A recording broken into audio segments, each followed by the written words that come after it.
Hello mga kaguro! Pasensya na po, ngayon lang po ako nakapag-vlog ulit.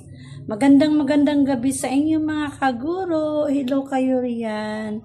Pasensya na po, nagmamadali ako ngayon kasi po ang oras po ay 7 o'clock na po, gabi na po. Pupunta dito yung kapatid kong si Elmer at mga anak niya. Dito po maghapunan kayo. Nagmamadali pa ako mga kaguro kasi baka pagdating nila hindi pa po ako makaluto or hindi pa ako nakaluto. So, ayan po, niready ko na. Minamadali ko po pag-ready yung aking, ayan po, yung aking mga panakot. Yung masangka po, ayan po yung, nahiwa ko na rin po yung ating papaya dahil magluto po tayo ngayon mga kaguro ng tinulang manok. Nakababad na rin po yan ng toyo ang ating manok mga kaguro. At meron po tayong inihandang ito po yung ating tawag dito. Kalimutan ko po ang matawag nito mga kaguro. Siomay mga kaguro. At saka meron tayong konting yung lumpia mga kaguro sa David at saka yung siomay natin sa David din po yan. So lulutuin po natin yan mga kaguro para kasi tatlo ang pamangkin ko at ang mag-asawa po pupunta dito maghapunan mga kaguro. Siyempre banding ng pamilya mga kaguro. Kaya let's go mga kaguro, samahan niyo po ako sa aking pagluluto. Magluto tayo ng tinola para may sabaw mga kaguro. So ayan na po ang aking ayan na po yung aking kawali mga kaguro. Ayan, naka-ready na po yung ating kawali. Tika lang po ipwesto ko lang po mga kaguro yung aking cellphone mga kaguro. Saglit lamang po. So ayan na po, nakapwesto na po yung ating kawali. Iwan na po natin ang ating kalan mga kaguro kasi para makatapos na tayo sa pagluluto kasi 7 na. Uuwi na po yung ating kapatid. Ang bunso naming kapatid galing nagbiyahe po ng tricycle.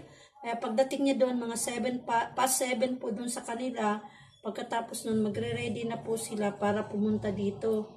Kaya ayan po, ready na rin po natin ang ating ulam. Yung uulamin natin ngayon mga kaguro.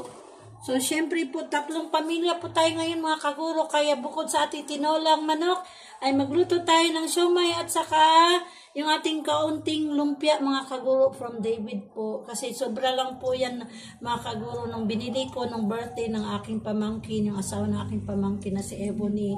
So, ayan po, nakalagay na po tayo ng mantika dito sa ating mga kaguro. So, syempre po, pag magluto tayo ng manok, hindi po mawawala yung chicken cube mga kaguro.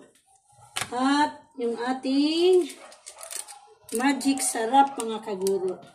So ayan, malapit na pong uminit yung ating kawali mga kaguro. So ayan po, mainit na po siguro yan. Madaliin na lang natin mga kaguro kasi baka nahabot pa kayo natin ito mga kaguro. Baka maabutan na ako sa aking kapatid, mga anak niya.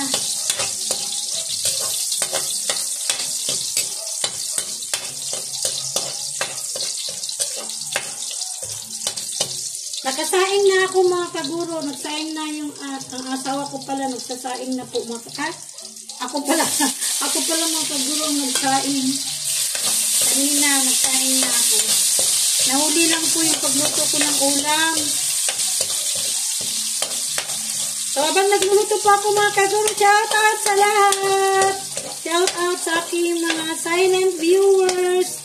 Siyempre sa aking mga subscribers po at sa mga mag-subscribe na po, please subscribe na po na aking channel. Thank you so much po mga kaguro at shout out po sa mga nag-comment down sa aking mga vlog. Thank you so much. Yung mga nanonood po sa aking vlog, salamat po.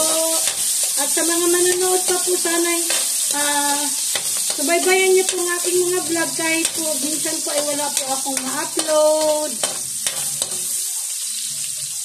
So, inuna ko na po paglagay yung, sinunod ko na rin po yung kamatis, inuna ko po yung luya para talagang yung kanya, ng luya mga kaguro. Para talagang yung amoy ng luya, yung bango mga kaguro.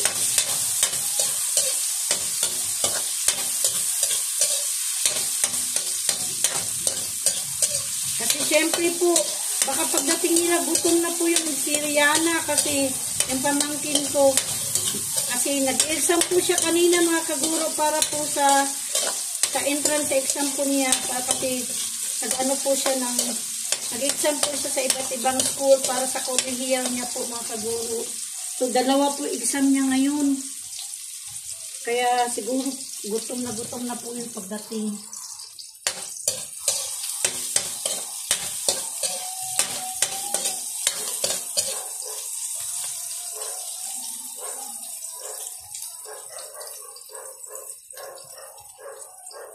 Sa bagay, nakasaing na tayo mga kaguro. Ulam na lang po.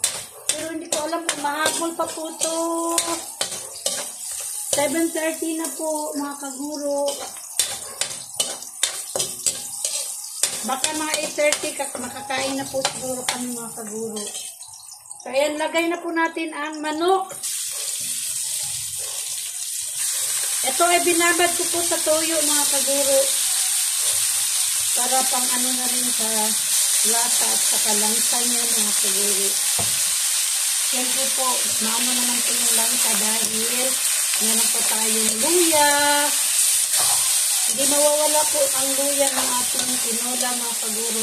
At lagyan din po natin ito mga kaguro ng lemongrass o yung mga tanglad po mga kaguro. Kuha po ako mamaya po.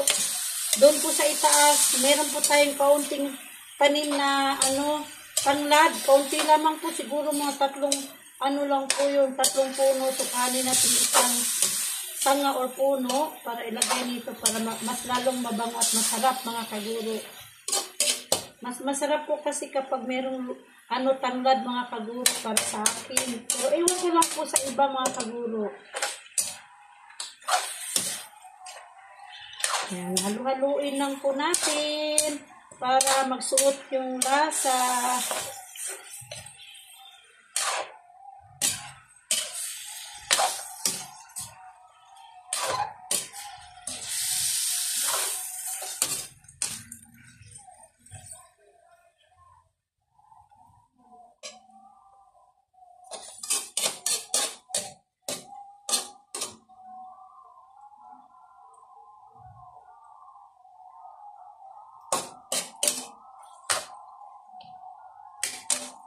Ayan. So, takpan po muna natin mga kaguro para saglit lamang po para saka natin ilagay yung ating papaya at saka sayote mga kaguro. 2 po yung aking inalo. Sayote at saka papaya mga kaguro. So, hugasan lang po natin yung ating papaya at saka sayote mga kaguro ay hugas na rin po pala. Inanuhan ko lang po yung takip para takpan po muna natin. Niluglugan ko lang po yung ating takip mga kaguro. Malinis na po ito kaso lang niluglugan ko kasi baka nagapangan po ng dyan. Kagaya nito parang may siya.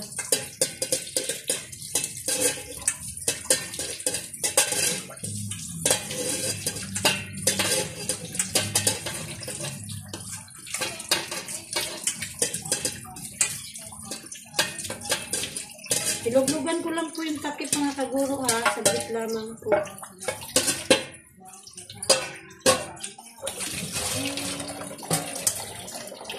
Yan. So, haluin po muna natin ulit bago natin takpan mga kaguro. Bukas po pala mga kaguro, COT3 ko po mga kaguro. Kasi kami po mga teachers sa every grading period po ay obserbahan ng master teacher at saka minsan po sa principal. So bukas po yung schedule po sa pangatlong observation mga kaguro or pangatlong COT po mga kaguro. So medyo mahirap po kasi every grading period ay mag-prepare po kami para po sa observation mga kaguro. Siyempre, pagka-observation po, kailangan po ng mga materials na ihanda nyo po mga kaguro, ihanda namin. Pero nakahanda na rin po yung aking materials para po bukas mga kaguro. Sana po maging maayos po yung observation sa akin. At siyempre po, i-pray po niyo po ako na magiging active ang mga bata sa pag-participate sa aking klase, mga kaguro. At ang pinakamahalaga, mga kaguro, ay maunawaan nila yung aking tinuturo. At sana'y makikinig po sila at hindi po sila mag-iingay. Siyempre, minsan po, dahil bata po ay hindi maiwasan na may ingay, mga kaguro. So, ayan. So, lagay na po natin, mga kaguro, yung ating sayote at saka yung ating papaya, mga kaguro. Dahil siguro nag-prepare na po sila ngayon papunta na dito sa amin. Pagkatapos dito, mga kaguro, ay isunod naman natin yung pagluto ng siomay at saka yung ating lumpia or konting lumpia, mga kaguro.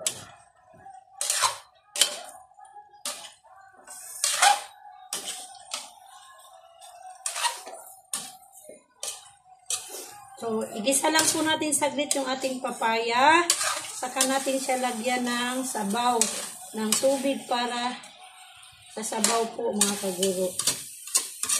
So, takpan po muna natin para magsuot yung lasa ng mga kaguro sa pag-isa natin sa papaya.